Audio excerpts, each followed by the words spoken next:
Hola mis queridos amigos, nuevamente con ustedes, su doctor Tigre, el que ronca en esta negra noche neoliberal latinoamericana, sudamericana, ecuatoriana,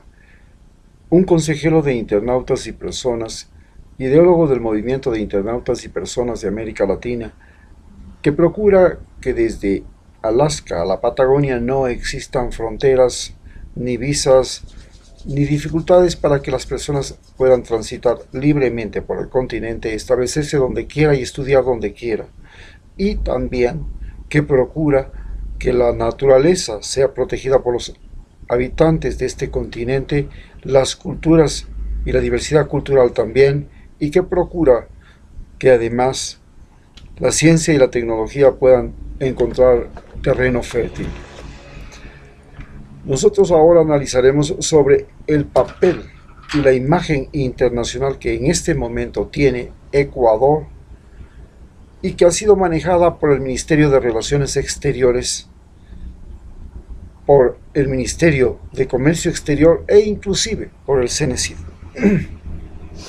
Partiremos del hecho de que en este momento estamos viviendo una pandemia y que en esta pandemia la imagen de Ecuador ha sido, a no dudar, una de las peores del mundo. La pandemia horrorizó a todos los países del mundo al ver Ecuador en manos de un gobierno manejado por una persona con mucha dificultad, con discapacidad física, con un poco respaldo popular y con medidas desacertadas que fueron cuajando en el país hasta llegar a la muerte de indígenas en las protestas de octubre. Esta imagen de Ecuador tan desacreditada se multiplicó cuando Guayaquil se convirtió en el holocausto de la pandemia en Sudamérica, donde las personas estaban muertas en la calle, en las casas, desaparecían de los hospitales, no se los encontraba, no había cementerios. Esa situación tan sobrecogedora llamó la atención de muchos presidentes de América Latina y del mundo que ponían como ejemplo a Ecuador de lo que podía hacer si no se adoptaban medidas urgentes para frenar la pandemia. Lenín Moreno llegó al poder como una persona con un problema de discapacidad física que, claro, sorprendió al mundo entero porque en la historia de la humanidad prácticamente solo Delano Roosevelt en los Estados Unidos durante la Segunda Guerra Mundial había llegado a ser presidente de un país en América Latina, por lo menos en América, pero en el mundo en general, con un problema de discapacidad. La diferencia estaba en que Delano Roosevelt tenía una discapacidad que iba solamente a las extremidades inferiores y no afectaba el funcionamiento de su cuerpo en la parte del abdomen, porque el caso de Lenín Moreno era que había recibido un balazo en la décima vértebra dorsal y le impedía el control de esfínteres, por tanto no podía tener control sobre la micción, sobre las deposiciones, que era el mayor problema de su salud. En estas condiciones, su capacidad laboral se reducía únicamente a un horario que no podía extenderse más allá de 2 a 4 horas. En un país complicado, donde había una situación que podía rápidamente verse desmejorada, el hecho de tener a un discapacitado en estas condiciones no es decir lo mismo que tenerle a un Hodgkin en Inglaterra, donde el individuo estaba perfectamente ayudado por un equipamiento mecánico, por auxiliares, por enfermeras y un cerebro brillante y maravilloso, o de un Bocelli, un cantante ciego de Andrea Bocelli de Italia, que no deja de ser maravillosa su voz y sus canciones a pesar de su ceguera. La diferencia era contundente. Lenín Moreno llega al poder e inmediatamente encuentra que no puede hacer nada, que no tiene nada a su alcance, porque ya no dispone, como dispuso siempre cuando fue de vicepresidente y luego representante de Rafael Correa ante la ONU, de personas que le ponían toda la mesa servida. Ahora se encuentra con que no dispone absolutamente de capacidad física ni de conocimientos suficientes para enfrentar situaciones complejas que las enfrentaba rutinariamente Rafael Correa, no en 1 hora o 2 horas diarias, sino en rutinas que iban por un mínimo de 18 horas diarias, e incluido los sábados y los domingos, donde los sábados lo veíamos trabajar en todas las sabatinas. Esto, por supuesto, marcó una gran diferencia en la capacidad de rendimiento del presidente, que, para disimular su incapacidad, pues comenzó a culparlo de todo a Rafael Correa, de todo lo habido y por haber, hasta de que lo vigilaba a través de una cámara por la pared en la sala presidencial. Pero las relaciones de Ecuador con el mundo desde la llegada de Lenín Moreno se vieron alteradas de manera sustancial. La primera, el hecho de que Ecuador haya aceptado, yéndose contra su constitución, 2 bases militares de Estados Unidos en el país,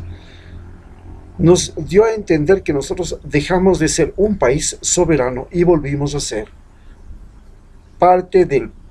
llamado patio trasero de los Estados Unidos y caímos en manos de Donald Trump y Mike Pompeo. Ellos se apropiaron del Ministerio de Relaciones Exteriores, y para eso no faltó la presencia de María Fernanda Espinosa, que en un comienzo traicionó junto con su esposo Mangas a Rafael Correa. Luego se presentó de candidata a la ONU, llegó a ser directora de la ONU, de presidenta por un año de la Asamblea General de las Naciones Unidas, y a presidirla, y ahora está haciendo una campaña por Twitter para rejuvenecer su deteriorada imagen dentro del Ecuador. Pero el botín del Ministerio de Relaciones Exteriores fue también las embajadas. Su primo, Richard Espinosa, que fue el hombre más mimado del gobierno de Rafael Correa, empezó como ministro de Industrias, luego pasó a ser de Comercio Exterior, pasó a ser luego director del IES, y terminó ahora siendo embajador cuando se comenzaron a lanzar acusaciones contra él en el IES, y él fue rescatado y salvado por Lenín Moreno, que lo envió de embajador, y creo que en este momento está disponiendo de la embajada de Ecuador en Canadá.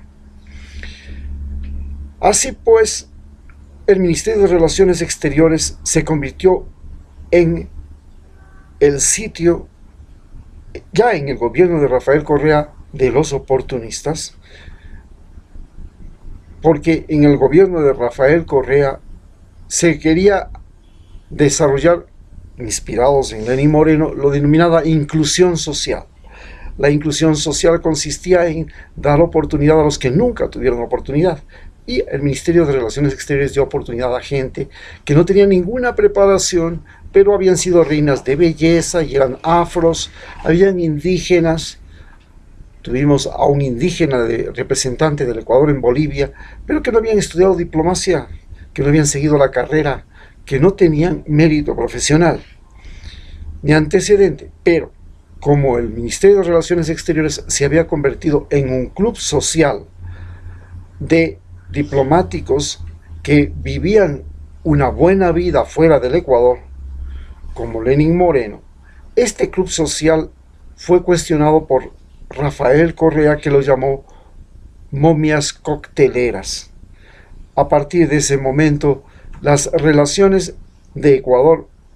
se centraron fundamentalmente en fortalecer la relación entre los países sudamericanos, y llegó a ser la sede de UNASUR, la Unión de Naciones Sudamericanas. Pero además,